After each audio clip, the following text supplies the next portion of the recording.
18 मई 2025 बड़ी ही पावरफुल तारीख है जब राहु मीन से निकलकर कुंभ में और केतु सिंह में जाएंगे।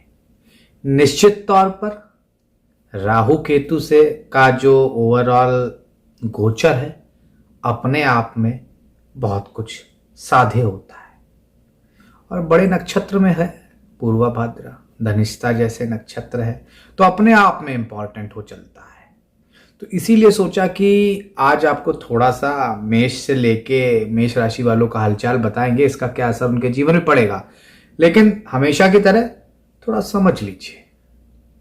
तो मां कालका को नमन करता हूं, बड़े बुजुर्गों को प्रणाम, बच्चों को ढेर सारा प्यार। तो देखिए, माया का हर कोई कह देता है राहु माया है। अरे भैया, माया तो कभी किसी को समझ ही नहीं आई तो फिर समझ क्यों रहे हो? जो जैसा है वैसे आने दो। लेकिन ये मानव मन है कि कहीं ना कहीं कुरेदता है। तो निश्चित तौर पर माया का काम है फंसाना, चाहे वो धन में हो, चाहे भोग में हो, चाहे सांसारिक सुखों में हो, चाहे किसी के रूप में हो, चाहे किसी के शब्द में हो, किसी के स्वाद में हो। तो माया किसी के वश में नहीं है। शुभ कर्मों में भी है, दुष्ट कर्मों में भी है। और अगर मन एक बार अटक जाए तो वही माया है। मन के माया में आते ही हमारी जो ऊर्जा है ना, वो बाहर की तरफ बहने लगती है। आत्मा का ज्ञान नष्ट हो जाता है और व्यक्ति बंधने लगता है। तो निश्चित तौर पर बांधने का काम ही तो राहु का काम है। इसलिए मैं कहता हूं मोह है, माया है, मिथ्या है, छलावा है, दिखावा है, बहकावा है। तो क्या होगा मेष लग्न मेष राशि वालों का हाल? तो निश्चित तौर पर एक चीज समझ लीजिए राहु केतु के बारे में। ओवरऑल तो आपको जान पता ही है कि आसुरी शक्ति है। तो राहु केतु अच्छा करते हैं, बुरा करते हैं, एक ऐसी चीज बताने जा रहे हैं, खासतौर से मेष लग्न मेष राशि वाले और सारे राशि वाले इस पर ध्यान दें। राहु लार का भी प्रतीक है। तो अगर लार टपकता रहता है, बहुत थूक निकलता है, तो राहु सक्रिय है। इसीलिए आपने देखा तंबाकू चबाने वालों को बहुत अधिक लार निकलती है। और तंबाकू राहु है, एडिक्शन किसी भी तरह का राहु है। तो अब आप समझ रहे होंगे क्यों मैं हमेशा कहता हूं एक एक्सेस स्रोत है, धुआं है, धुंध है, मति भ्रम है। कोई रस नहीं है, कोई विटामिन नहीं है, लेकिन चबाए जा रहे हैं। यही तो राहु है। चले जा रहे हैं एक अंधेरे रास्ते में, ये नहीं पता खत्म कहां होगा, वही राहु है। और हिरण्यकश्यप की पुत्री विप्रचिति के पुत्र थे। और मत्स्य पुराण के अनुसार राहु का रथ अंधकार में है और 8 घोड़े उसे, काले घोड़े, वो भी खींच रहे हैं। इसीलिए शनिदेव महाराज का आशीर्वाद इनको मिला हुआ है। शनिवत राहु से लेके क्या क्या नहीं कहा गया। निश्चित तौर पर मोह माया मिथ्या के अलावा एक अगर ध्यान से समझा जाए तो अपने आप में बहुत कुछ समेटे हैं और चालाक हैं, उच्च बुद्धि हैं, बड़े अकाउंटेंट हैं, बड़े सॉफ्टवेयर इंजीनियर हैं, बड़े हैकर हैं और बहुत बड़े डिप्लोमैट हैं। और राजा की जो प्रणाली है वहां प्रशासनिक कार्य भी देखते हैं। इसलिए मैं कहता हूं राहु केतु जब 2 एक्सेस में बैठ जाएं तो काल सर्व योग तो बिल्कुल नहीं होता है। जो मैं समझाया भी, ये सब बेवकूफ बनाने के तरीके हैं।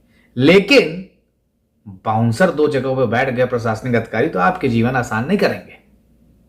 तो उसी पर आज चर्चा करेंगे और आपको ऐसे उपाय बताएंगे जो आपने कभी नहीं सुने और आने वाला गोचर आपके लिए शुभ रहे उसकी कोशिश रहेगी। तो सबसे पहले बात, राहु कुंभ में और केतु सिंह में। अब अगर मेष लग्न और मेष राशि की बात करें तो वो पहले ही परेशान है, कह रहे हैं 12वें भाव में भैया शनि है। अरे तो 11वें में राहु आ गया और कहते हैं 11वें का राहु अचानक सब कुछ दे देता है। अकेला राहु ही सब कुंडली पार लगा देता है। तो अपने आप पे बहुत बड़ा राजयोग हो गया। मेष राशि वालों, मेष लग्न वालों, निश्चित तौर पर क्योंकि उपचय भाव है, उपचय का अर्थ ही होता है बढ़ना, तो राहु यहां मल्टीफोल्ड कर देंगे, बहुत बढ़ा देंगे। बस माया को बस में रखने की जरूरत है। माया में फंसने की जरूरत नहीं है, ना वो कंट्रोल हो सकती, कोई बांध पाया नहीं आज तक। लेकिन फ्लो में चलते रहना, जो सीख गया उसे माया सब कुछ दे देती है। तो भैया 11वें भाव में राहु रहेगा, पंचम में केतु रहेगा। अब इसका फल समझ लो मेष लग्न मेष राशि वालों, आपके निश्चित तौर पर देखा जाए तो तीसरे भाव में बृहस्पति है उस समय, और 18 मई 2025 को वो उस समय नवी दृष्टि से राहु को देख रहे होंगे। तो प्लैनेट ऑफ एक्सपेंशन बोथ, आकाश तत्व को बोथ रिप्रेजेंट करते हैं। आप समझिए बात को, तो चीजें तो अच्छी होंगी, बड़ी होंगी। मेष लग्न मेष राशि वालों, निश्चित तौर पर चीजें अच्छी होने जा रही हैं। नौकरी व्यापार में जो काम इतने सालों से रुके हुए थे अब पूर्ण हो जाएंगे। सामाजिक प्रतिष्ठा का भी भाव माना गया है, किसी भी तरह की महत्वाकांक्षा का भाव माना गया है। मूर्खों ने उसे सिर्फ लाभ तक सीमित कर दिया है। लाभ तो धन का हो सकता है, प्रतिष्ठा का हो सकता है, मित्रों का हो सकता है, व्यापार का हो सकता है, सांसारिक सुखों का हो सकता है। तो समझना होगा, हर तरह की चीजों का सुख देने जा रहे हैं राहु। राहु ऐसा कर देंगे निश्चित तौर पर अगले 1.5 साल, क्योंकि नवंबर तक लगभग यहीं रहेंगे 2026, तब तक आप सेट हो चुके होंगे जीवन में। सामाजिक प्रतिष्ठा यहां होगी, राजनीतिक सफलता यहां पहुंच जाएगी। जो पद मिलते रुक रहा था उससे बेहतर पद आएगा। 11वें भाव पे होने की वजह से निश्चित तौर पर धन की स्थिति बहुत अच्छी, महत्वाकांक्षा कोई बड़ी पूर्ण होने जा रही है। विदेशों से लाभ मिलेगा निश्चित तौर पर। जो लोग कला में हैं, सॉफ्टवेयर में हैं, इंडस्ट्री में, टीवी हो चाहे फिल्म, मीडिया हो चाहे किसी भी तरह का रंगमंच या पर्दा, सब में लाभ मिलने जा रहा है। निश्चित तौर पर अगर देखा जाए काफी अच्छा गोचर रहेगा। और शनि की राशि में है, वायु तत्व में मैंने कहा वायु प्रधान है, और कुंभ राशि भाई वायु प्रधान होती है। तो वायु की गति की तरह आपका प्रचार प्रसार होगा। Media, mass communication, social media से काफी लाभ मिलने जा रहा है। जो भी प्रमोशन पेंडिंग है मिल जाएगा। सामाजिक प्रतिष्ठा बहुत तेजी से बढ़ेगी। तो अगर आगे देखें तो थोड़ा सा स्थिति, क्योंकि पंचम में केतु है भाई मेष लग्न मेष राशि वालों, तो कंसीव करने में माताओं बहनों को प्रॉब्लम आएगी।